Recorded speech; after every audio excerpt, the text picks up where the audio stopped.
The intent has always been to align with integrity, and right now that means aligning with the goals of the Paris Agreement.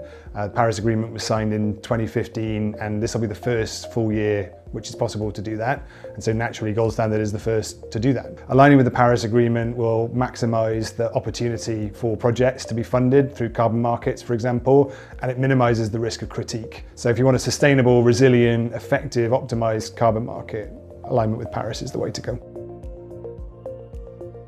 Gold Standard will always try to do the right thing, no matter how hard it is, and no matter how much people might wish we wouldn't think that way, and it'll always try to do it really well to a high quality.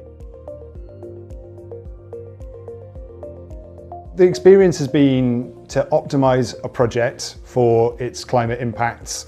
The best thing you can possibly do is to engage with the people that are local and affected by that project. So when I think about sustainable development, my mind goes straight to engaging with the people on the ground. But it also means safeguarding. So, we have projects that are being funded in developing countries, but the money comes from developed countries. So we have to make sure those projects and those lives and those environments are properly safeguarded. And then the third is to think about how well-rounded can you make the project? What else could it be contributing to? How can it maximize its potential? And that's where alignment with the Sustainable Development Goals come in. So you might have a climate project that's also contributing to education, for example, and put those three things together, so stakeholder engagement, safeguarding, and wider contributions, you pretty much always get an optimized project.